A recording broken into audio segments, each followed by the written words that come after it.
When my phone showed 67 missed calls that Tuesday night, I knew they finally understood what I was worth. But let me back up 48 hours to explain how we got there. The rain was pounding the parking lot outside Highland Manufacturing when I sat across from Stephanie Walsh's spotless desk, watching her flip through my promotion application like she was reading yesterday's newspaper.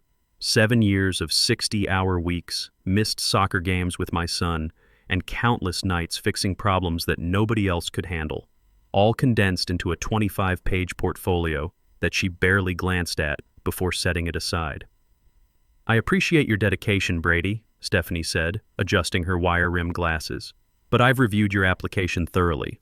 While your work has been solid, I don't believe you have the leadership presence for senior management, maybe in another year or two." Solid. The word hit me like a punch to the gut. I'd maintained the highest efficiency ratings in the plant. I personally saved the Bradford Enterprises contract when their custom order specifications got messed up and everyone else wanted to walk away. I hadn't taken a real weekend off in 3 years. But I just smiled and nodded, the same expression I'd perfected after 7 years in corporate manufacturing. "I understand. Thanks for the feedback." "Good. I'm glad we're on the same page," Stephanie replied, already checking her phone. "The Bradford delivery needs your attention today.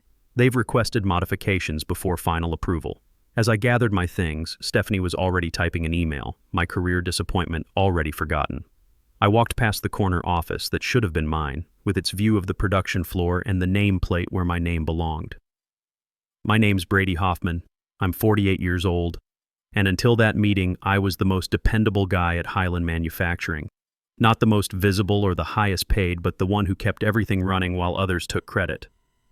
I'm practical by nature with a memory for systems that my coworkers call photographic.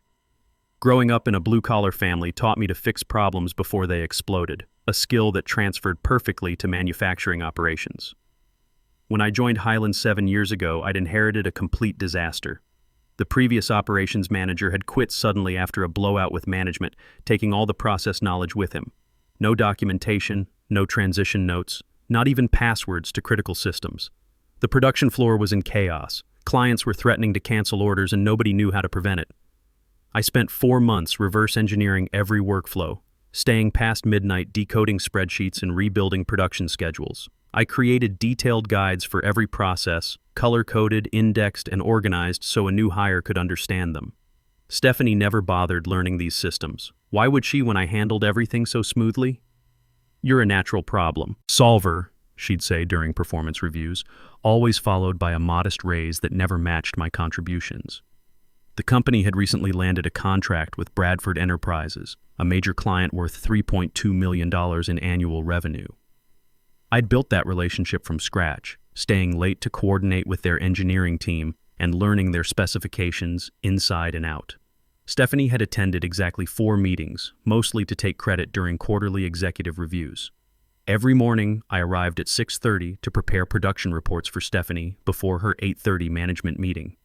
Every evening, I sent comprehensive updates on all active projects. In between, I put out fires before anyone noticed smoke. The morning after my rejected promotion, something changed in me. I arrived at exactly 8 o'clock. Not 6:30, not 7:45, exactly 8 o'clock. I drafted no morning reports. I answered emails directly addressed to me and ignored the rest. When a crisis erupted with a supplier delay, I directed it to the appropriate department instead of solving it myself like usual. By lunch, 3 people had stopped by my workstation with confused expressions. "Brady, did you see the thread about the Bradford scheduling conflict?" asked Lance from logistics. "Yeah," I replied, continuing to review my assigned tasks. He waited for more, shifting uncomfortably when nothing came. "So, can you fix it like you always do?" I looked up from my screen. "That's actually under procurement scope." I forwarded it to Amanda.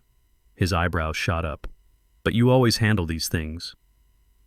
"I've been advised to focus more on my assigned responsibilities," I said with a slight smile. "I'm trying to demonstrate that I understand my proper place in the organization." By 5 o'clock p.m., I packed up and left. No extra hours, no taking work home. On my drive, I canceled the cabin reservation for my upcoming vacation, the first real break I'd planned in 3 years. Instead, I would be present for the system's inevitable collapse. That evening, my phone buzzed with work notifications. I silenced it and spent time with my son Ryan, who stays with me on weekends. We worked on his car in the garage, something I hadn't had time for in months. "Dad, why are you home early?" Ryan asked, looking up from under the hood of his Civic. I paused, considering how to explain corporate politics to a 16-year-old. "I decided my time was valuable, son, and I wanted to spend more of it with you." He grinned. "Can we finish this engine work tomorrow too?" "Absolutely," I promised, ignoring the phone vibrating insistently in my pocket. That's when I made the decision that would change everything. I wasn't going to be invisible anymore. By the next morning, cracks were showing at work.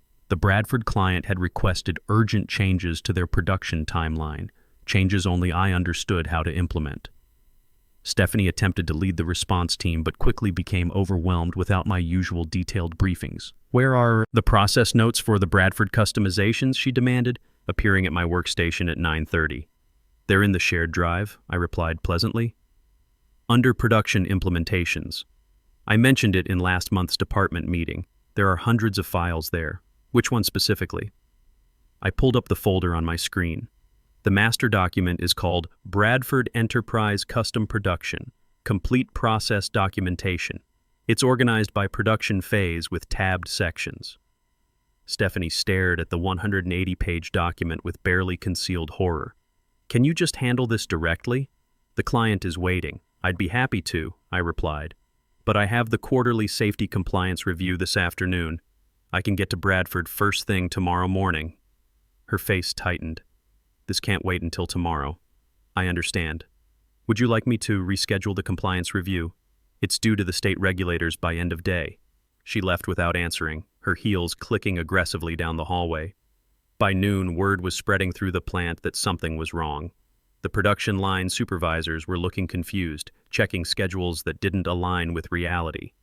Amanda from procurement appeared at my desk, looking frazzled. "Brady, the Morton Steel delivery is showing Thursday on the system, but they're saying Monday, which is right?"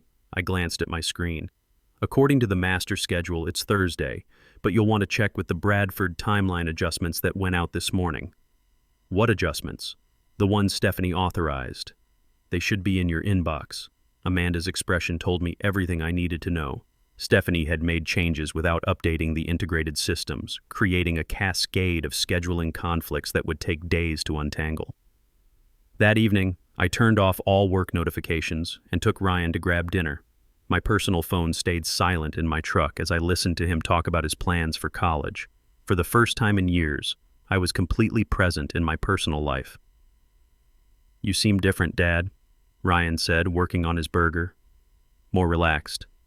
"I made some changes at work," I told him. "Started focusing on what actually matters." "Good," he said simply. "You were getting pretty stressed out." When we got home, I checked my work phone once.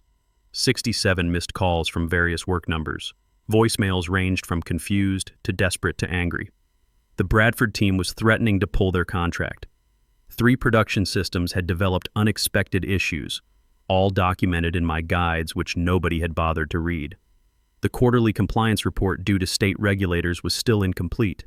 I set the phone down and slept better than I had in years. Wednesday morning arrived with an emergency. I could feel the tension the moment I walked through the plant doors at exactly 8 o'clock. The overnight supervisor, Carl, intercepted me before I reached my workstation. "Thank God you're here," he said, looking like he'd aged 10 years overnight. "The Bradford line shut down at 3 a.m. Some kind of calibration error. Nobody knows how to fix it." I nodded sympathetically. "That's in Section 7 of the Bradford Process Guide. Has anyone checked that?" Carl's expression was answer enough. "Can you take a look?"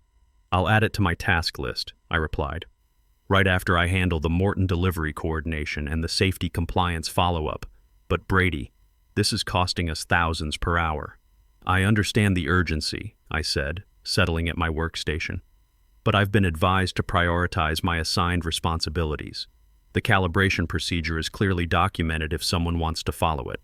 The plant atmosphere had transformed overnight. Stressed colleagues rushed between meeting rooms. Stephanie was visible through her office glass, gesturing frantically on a video call. The regional director's assistant was pacing by the main entrance. Lance appeared beside me with wild eyes. "Where have you been? Everything's falling apart. Stephanie's been trying to reach you since yesterday afternoon." "I left at 5 o'clock, I replied calmly. My work hours are 8 o'clock to 5 o'clock as specified in my employment contract. But the Bradford crisis, what about it? His mouth opened and closed. They're threatening to walk. Nobody can figure out how to implement the changes they need. I nodded thoughtfully. That process requires specialized handling. It's all documented in the guide I created last year. Nobody can make sense of your documentation without you explaining it, he almost shouted. Interesting, I said. The day shift supervisors never had trouble with it. Maybe it needs someone with production floor experience to understand the technical details. Before Lance could respond, Stephanie's assistant appeared. Brady, emergency meeting in the conference room, now. I gathered a notebook and pen, walking unhurriedly to the conference room where Stephanie sat with the regional director, Scott Reynolds. Their faces were grim, folders spread across the table. Brady, Scott said, relief evident in his voice. Thank God. We need your help with this Bradford situation immediately. I sat down and placed my notebook on the table. Of course. How can I assist? Stephanie's face was tight with controlled fury. Let's cut to the chase. What will it take for you to fix this? The senior operations position? It's yours. I tilted my head slightly. That's a generous offer, but I've been contacted by Intel Solutions.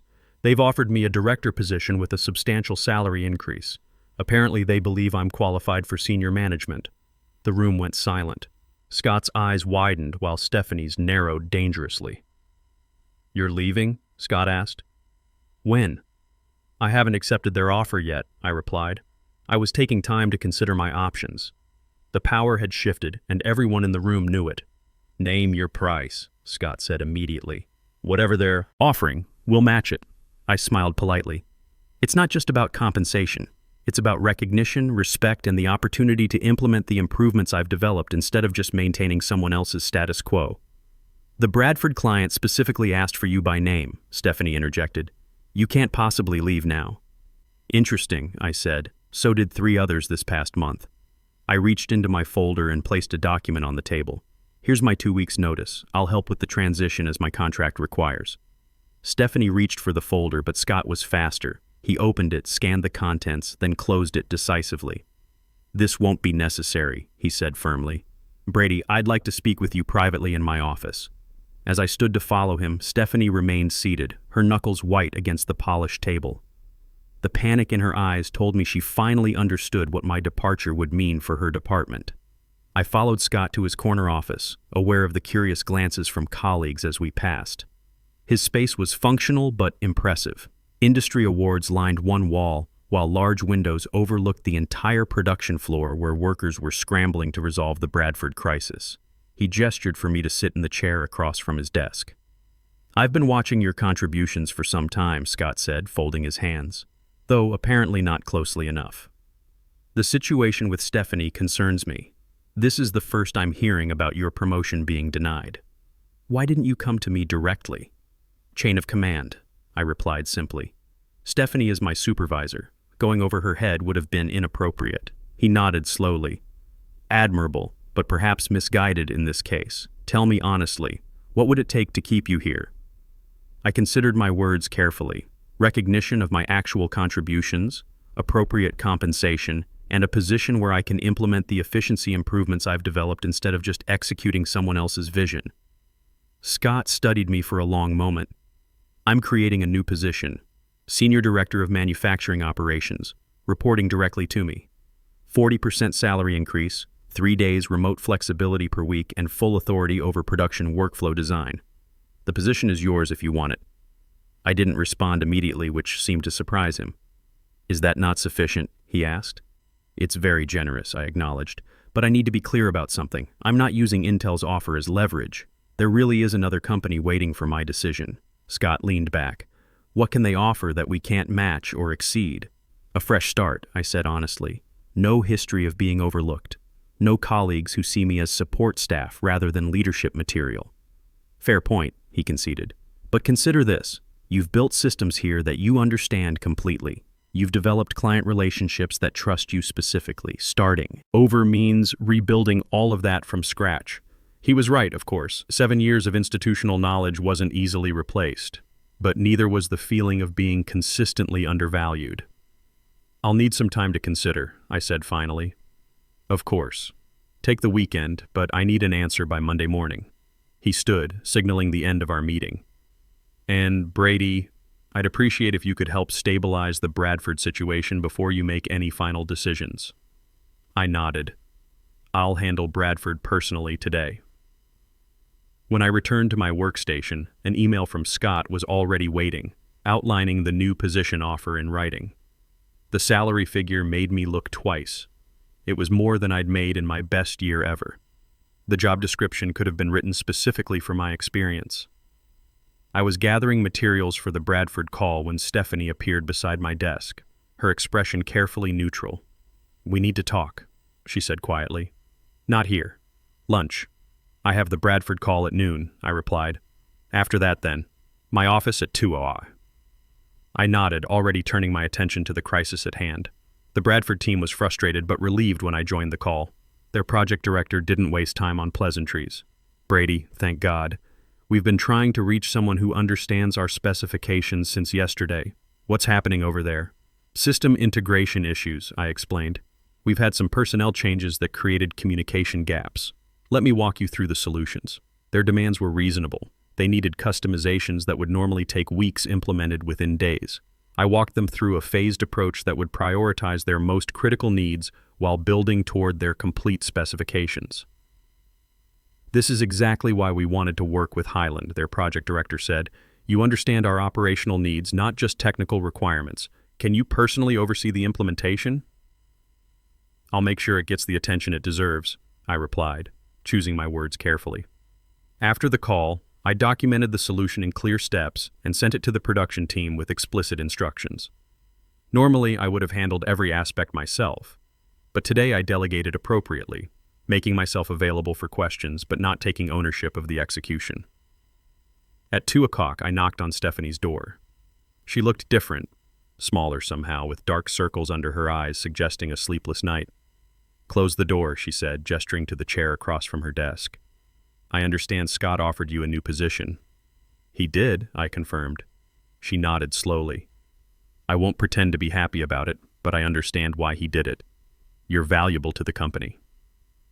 I waited, sensing there was more. "I owe you an apology," she continued, the words seemingly difficult for her. "I've relied on your competence without appropriately acknowledging it or rewarding it." For the first time in 7 years, Stephanie Walsh was being completely honest with me. "May I ask you something?" I said, genuinely curious. "When you said I wasn't ready for senior management, what specifically did you think I was lacking?"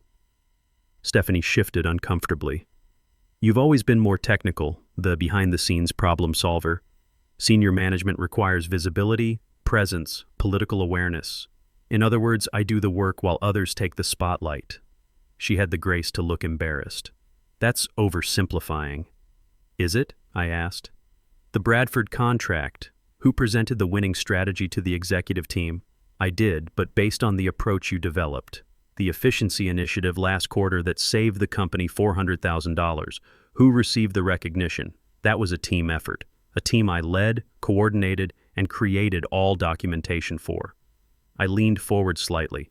"I'm not lacking qualifications, Stephanie. I've simply allowed others to stand on my shoulders while remaining invisible." The silence between us stretched uncomfortably. "Are you taking Scott's offer?" she finally asked. "I haven't decided.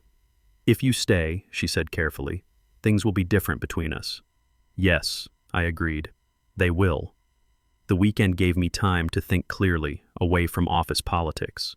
I took Ryan to a car show on Saturday, something I'd been promising for months but never found time for.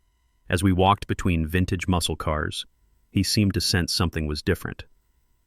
"You're thinking about something big, aren't you, Dad?" he asked, stopping to admire a restored Camaro. "Yeah, I am. How'd you know?" "You get this look when you're working through a problem. Same look you had when you were figuring out my transmission issue." I smiled. "Work stuff. But it's going to affect both of us."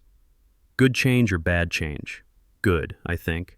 But it means some things will be different." On Sunday, I called my brother for advice. "What does your gut tell you?" he asked after I explained the situation. "That I've outgrown the box they put me in," I replied. "But I'm not sure if Scott's offer changes that or just makes the box more comfortable." Would you be reporting to Stephanie in this new role? No, directly to Scott. And what happens to Stephanie? It was a good question.